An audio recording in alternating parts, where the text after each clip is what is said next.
segredo para escrever bem. O segredo é continuar escrevendo. Quanto mais você escrever, melhor você se aproxima, não do ideal, negativo, mas daquilo que é interessante para começar a gostar das palavras e gostar do próprio texto. O encontro de hoje é sobre a redação, a produção do texto. Veja se você gosta e escreva. Um abraço. Bem, agradecendo que o Sósia nos apresentou, é hora de começar o trabalho de hoje com a produção de textos.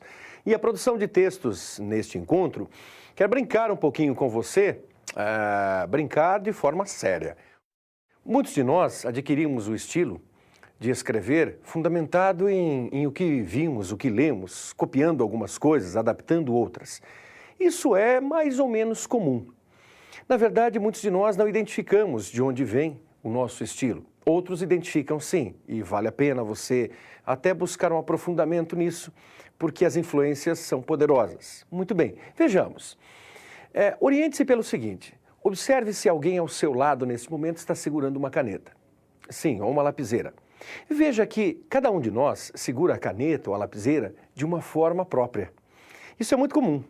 E não dá para você dizer que há uma única forma. Alguns escrevem com a mão errada. Não. Qual é a mão errada, Marcos? É a esquerda. É brincadeira, claro, não é o sentido.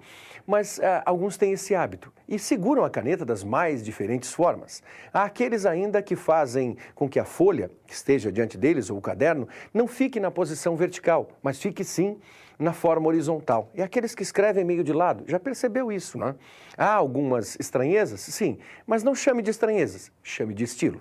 Pois o encontro de hoje apresenta para você vários estilos. Então é necessário que leiamos, que entremos em contato com esses estilos e tiremos as nossas conclusões. Porque através desses estilos, muitas vezes vícios de linguagem surgem. E alguns dos vícios que incomodam. Hoje costumamos dizer que dois vícios que incomodam muito são justamente os vícios do pleonasmo, ou seja, é a história de você repetir, reforçar uma ação de maneira desnecessária. É claro que pouca gente escreve entrar para dentro, sair para fora, subir para cima, descer para baixo. Mas muita gente escreve e fala a grande maioria, que é também uma forma pleonástica de se escrever. E está errado. A maioria já se subentende que é mais do que 50%. Então, dizer a grande maioria consiste em um erro. É necessário que nós não utilizemos isso. Outros ainda exageram, querendo utilizar o muito mais. Pior ainda, o muito menos. E é horrível o muito pouco, porque ele nem é pouco, nem é muito. É algo absurdo. Aí caberia a orientação de buscarmos os superlativos. E os superlativos em sua forma sintética. Aqueles que terminam em íssimo, às vezes terminam em érrimo. Vale a pena, mas é um outro momento para pensarmos, não agora.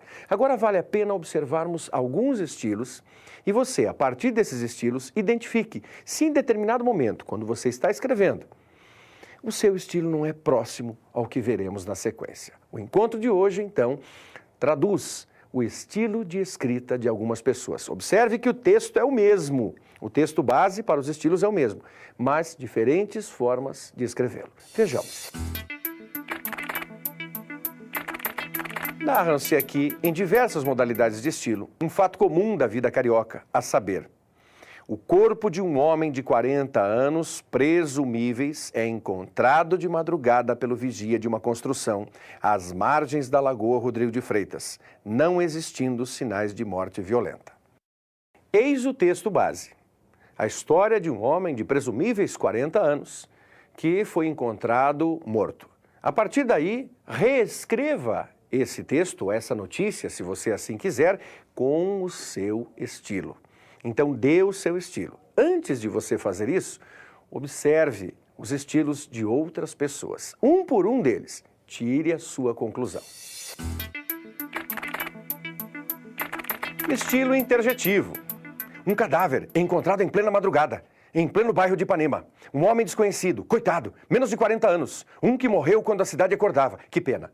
Deu risada, né? Você percebeu que ele estava assustado? Sim, às vezes há pessoas que ficam em pânico, os olhos esbugalhados, e a pessoa diz, ora, isso, aquilo. É interjetivo. Sim, é interjeição. Eis a exclamação o tempo todo incomodando-nos. Não escreva um texto assim. Além de parecer que você está, sobretudo, nervosíssimo, é um texto que choca, que emociona mais pela situação de faça, não faça, é isso, aquilo. Nada, calma, calma. E o estilo colorido? É o próximo. Vejamos as cores do inverno, as cores da primavera e aquela pessoa que tentará, no seu estilo, enfeitar uma situação muito desagradável. Observe. Na hora cor-de-rosa da aurora, à margem da cinzenta Lagoa Rodrigo de Freitas, um vigia de cor preta encontrou o cadáver de um homem branco. Cabelos louros, olhos azuis, trajando calça amarela, casaco pardo, sapato marrom, gravata branca com bolinhas azuis. Para este, o destino foi negro. Sim, você pode perceber que sempre há a necessidade de se colocar uma cor em todas as coisas. Sim, o texto até fica bonito, mas ele fica mais lírico do que informativo.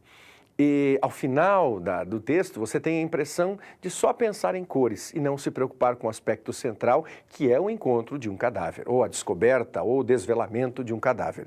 Então, o estilo colorido parece-nos um pouco complexo. É melhor deixá-lo de lado. Deixar tanto o estilo interjetivo quanto o colorido de lado. E que lhes parece o estilo antimunicipalista? Estranho, não é? Imaginar que as pessoas têm por hábito, em seus textos, sempre culpar o governo por todas as coisas. Sim, parece que o governo é culpado por tudo. É você respirar, o governo é culpado. É você sair à rua, o governo é culpado. É você estar em casa, o governo é culpado. Não vamos aqui isentar o governo de nada. Não temos nenhuma carta de alforria para o governo em nenhuma situação. Não é esse o ponto. O aspecto é, quem elege o governo? Você, se você já votou, já contribuiu. Se você não votou, votará, seguramente. Quem elege o governo é você. Então, na verdade, antes de culparmos alguém, olhemos no espelho e culpemos a nós, ou a imagem que estiver ali refletida, porque você é que elege sim. Então, esse estilo antimunicipalista é aquele que sempre colocará a responsabilidade nas ações governamentais, esquecendo que ele também é um protagonista dessas ações, uma vez que ele nomeou os seus funcionários. Sim, os governantes são os nossos funcionários. Através do voto, nós podemos manter esse funcionário ou dispensá-lo. Você sabe disso? Então confie e eleja sempre bem. Mas olhe agora o estilo antimunicipalista. Quando mais um dia de sofrimentos e demandas nasceu para esta cidade tão mal governada, nas margens imundas, esburacadas e fétidas da Lagoa Rodrigo de Freitas, e em cujos arredores falta água há vários meses, sem falar nas frequentes mortandades de peixes já famosas, o vigia de uma construção já permitiram por baixo do pano a ignominiosa elevação de gabarito em Ipanema, encontrou o cadáver de um desgraçado morador desta cidade sem policiamento.